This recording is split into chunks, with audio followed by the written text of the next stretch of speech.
Maybe I should say why it matters to start with, because I often hear from small companies, whatever effort I may make, doesn't really make a difference in the big picture.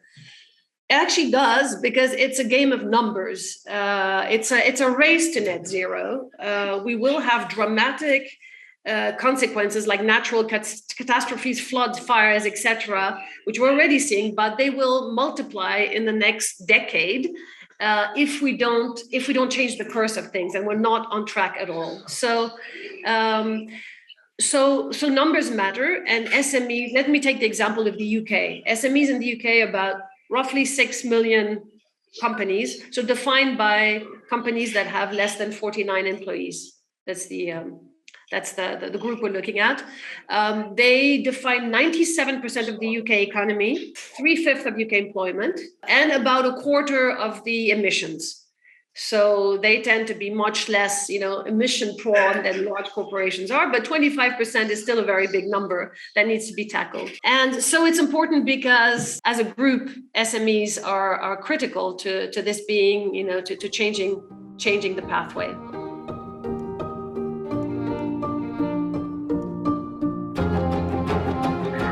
So first, obviously, you need to assess your carbon print, or better said, you need to calculate the greenhouse effect of everything you do by running your business. And there are quite simple tools how to measure that. You need to understand, so you need to measure it, you need to understand the dynamics of how you create carbon emissions into when you run your business. Some you're aware of, some you're not aware of. And so the process is a screening of your complete value chain. So we know that about 90% of an organization's environmental impact lies in the value chain, either upstream, so that means in the supply chain, where the procurement of the materials that you use, the energy sources that you use, etc., or downstream, which is all the way down to your customer, and after the purchase, how they might use the product and recycle it or not recycle, etc. So you basically look at the complete value chain from the very beginning of any material you might be using, all the way down to how it's distributed to your customers, how it's packaged, how it's transported, how it's used by the customers, how it's recycled by the customer.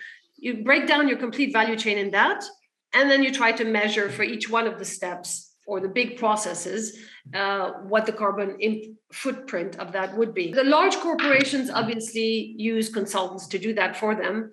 They call carbon emissions consultants, and there's thousands that have popped up in the last years.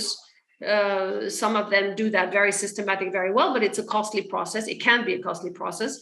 But increasingly, there are platforms. They offer you a framework, upload whatever data you have. For example, your energy consumption or the materials that you use and what you know about where this source, etc. And then they have models that help you estimate the rest. If you don't have the data that they need, they say this is the data you should have, you should be collecting. But in the meantime, let's benchmark you against, people who are in similar businesses or something like that. So they also very practically give you estimates of how you could do that. And then at the end, they kind of spit out for different divisions or different steps of your production or service delivery a carbon emission.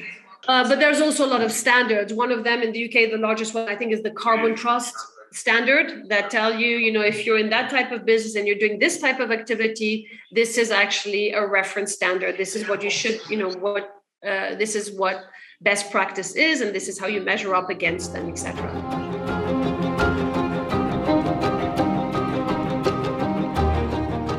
Even as a very small company, as you go about thinking through that process, it's really important to embed the carbon emission reduction in the design of your service or of your production process, as opposed to making great efforts to remove it at the end once you've created the damage. So think of it as an R&D process for a large corporation. From the very moment where you start designing the service that you're offering to a customer or product that you're going to be producing, it's really important to not have a separate function in the company or a separate brain in the company saying, oh, but is this a green thing? Is this a good thing? But that anybody that is involved in the creative process develops the mindset of what would be actually best practice of green design.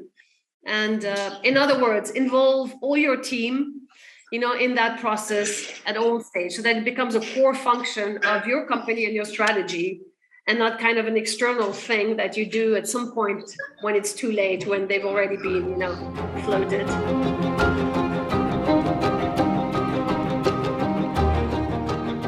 More importantly, you have to make sure it becomes a mindset of the company. That's why I said earlier on, involve your team.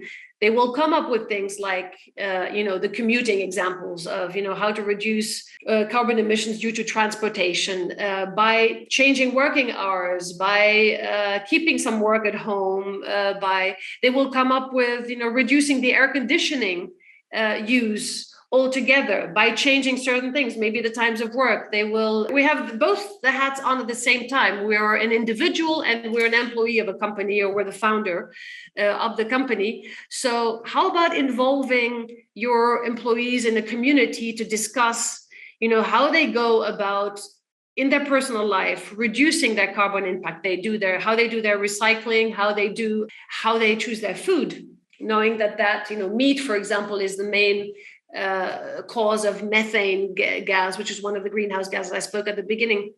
They come up with a meal plan for the company that is more vegetarian or has vegetarian options and is not delivered in huge packaging, plastic and even cardboard boxes, but find other ways to be served, et cetera, et cetera.